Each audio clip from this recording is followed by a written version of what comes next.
Halo, selamat pagi anak mem.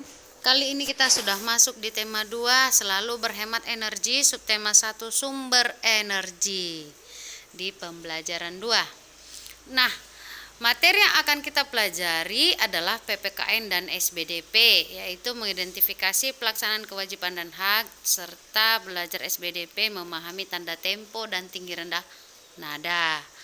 Tujuan pembelajaran kita ada 4, boleh kamu baca sebagai berikut.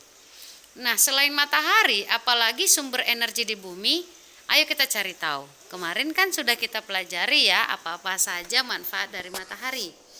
Nah, kalian sudah tahu pastinya, salah satu manfaat energi panas adalah membantu pertumbuhan tanaman, yaitu dengan fotosintesis, ya kan? Kali ini kita akan bernyanyi teks lagu menanam jagung. Ayo sama-sama kita nyanyikan. Sol do mi do sol sol la si do, re mi fa sol mi do re mi re do, do sol sol do sol sol sol do, mi do mi mi mi, re do si la sol, fa fa mi re do, sol mi sol fa mi fa sol, re re re mi fa sol fa mi re do. Gitu kira-kira notnya. Kalau kata-katanya pasti anak mem udah pada banyak yang tahu ya. Jadi kita nyanyi sama-sama. Ayo kawan, kita bersama menanam jagung di kebun kita.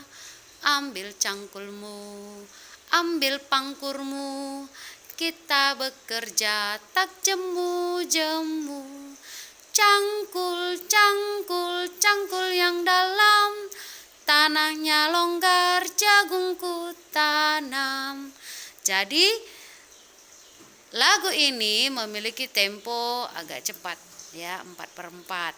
Tapi dinyanyikan dengan riang ya, bukan lagu sedih.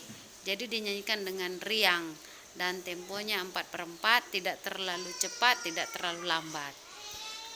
Nah, tahukah kamu tinggi rendah nada? Jadi urutan nada do, re, mi, fa, sol, la, si, do. Kalau ada tanda titik di bawahnya berarti nada rendah. Kalau ada tanda titik di atasnya berarti nada tinggi. Birama lagu 4/4 menunjukkan 4 ketukan dalam satu birama, dalam satu kotak. Coba lihat lagi ya. Nih, sol, do, mi, do. Itu ada 4. Lalu ada garis. Nah, dalam garis itu disebut birama. Satu birama ada 4 ketuk, 4 nada, 4 not. Jadi sol, do, mi, do. Kalau ada garis di atasnya itu dihitung 1 ketuk. Jadi sol sol 1, la si 1 ketuk, do 1 ketuk, titik 1 ketuk. Jadi ada 4. Jadi kalau kamu hitung per birama, per ruang-ruang itu hanya ada 4 ketuk. Itu dia artinya 4/4. Dengan nilai 1 ketukan 1/4. Kalau tanda lihat itu 2 dengan 2, re dengan re, ada garis di atas menunjukkan kedua nada dalam 1 ketukan. Itu yang saya ajarkan tadi. Jadi masing-masing nilainya 1/8. Tanaman jagung dapat tumbuh karena air. Apakah air juga merupakan sumber energi? Ayo kita cari tahu. Tadi tanaman dibantu oleh matahari. Jadi matahari sumber energi. Sekarang air. Air juga merupakan salah satu energi. Tubuh kita membutuhkan air untuk beraktivitas. Tidak hanya manusia, tumbuhan, dan hewan juga membutuhkan air. Selain diminum, air juga bisa digunakan untuk memasak, mencuci, mandi, dan lain-lain. Air juga dapat dimanfaatkan sebagai sumber energi listrik. Salah satunya menggunakan kincir air. Ayo anak-anak mem, yang di rumah, adakah kamu tahu manfaat atau fungsi energi air yang lain selain kita gunakan untuk mandi, mencuci, apalagi? Ayo coba diingat-ingat. Nah, lihat gambarnya. Ini manfaat air yang disebutkan tadi. Kalau ada lagi yang kamu tahu, boleh kamu tambahkan. Air sangat penting, sehingga setiap orang berhak mendapatkan air bersih. Coba kita perhatikan. Kalau untuk air minum harus bersih. Kenapa? Karena menunjang kesehatan. Kalau kita minum air kotor, apa yang terjadi? Begitu juga dengan mandi. Kalau mandi kita harus menggunakan air bersih juga. Jika kita menggunakan air kotor, apa yang terjadi? Iya, anak-anak memang pasti tahu. Nah, mengapa anak tersebut minum? Karena haus. Mengapa dia harus mandi? Agar tubuhnya bersih. Apakah mandi dan minum adalah kebutuhan? Ya, mandi dan minum merupakan kebutuhan manusia. Apa yang terjadi jika tidak punya air bersih? Iya, maka tubuhnya akan terkena penyakit. Tidak bisa dia minum dan mandi. Apakah kita semua membutuhkan air bersih? Ya, air merupakan sumber kehidupan yang tidak bisa dipisahkan dari manusia, sehingga kita harus benar-benar memerlukan dan membutuhkan air bersih supaya kita sehat dan tidak terserang penyakit. Apakah semua makhluk hidup berhak mendapat air bersih? Iya, semua, baik itu hewan, tumbuhan, dan manusia. Apa yang dimaksud dengan hak? Hak adalah sesuatu yang mutlak, wajib, harus dimiliki oleh manusia atau makhluk hidup yang lain.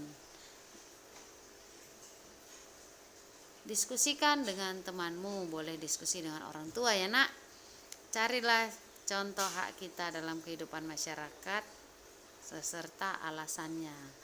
Di sini sudah ada membuatkan hak atas persamaan, hak memiliki nama, hak memiliki kewarganegaraan, hak atas perlindungan, hak atas makanan, hak atas pendidikan, hak atas kesehatan, dan lain sebagainya. Masih banyak hakmu.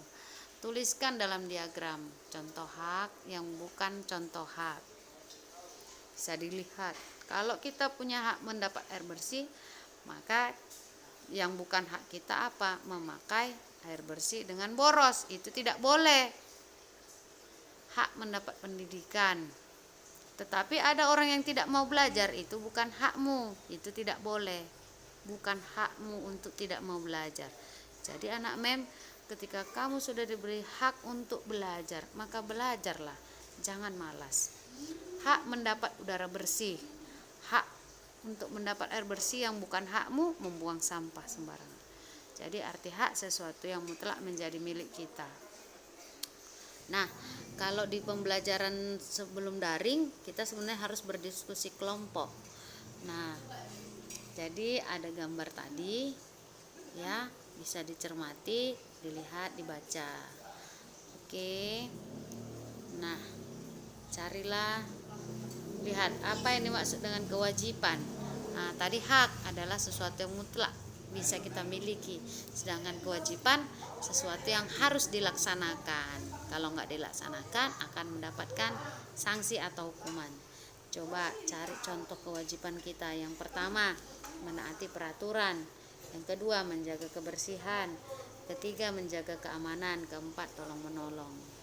Lihat contohnya.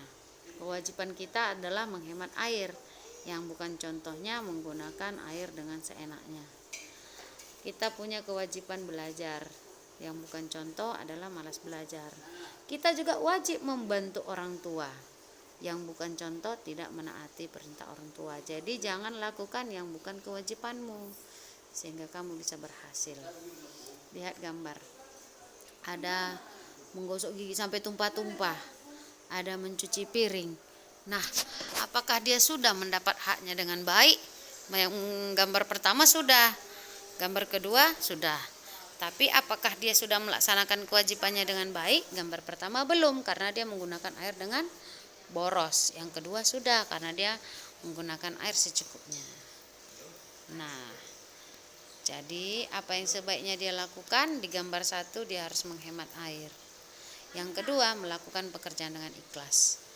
Nah, jadi hak itu sesuatu yang mutlak kita miliki, sedangkan kewajiban yang harus kita lakukan. Diingat, jadi boleh dilaksanakan di rumah ya anakku. Semoga kita sehat selalu dan selamat bekerja melakukan tugasmu dengan baik. Terima kasih.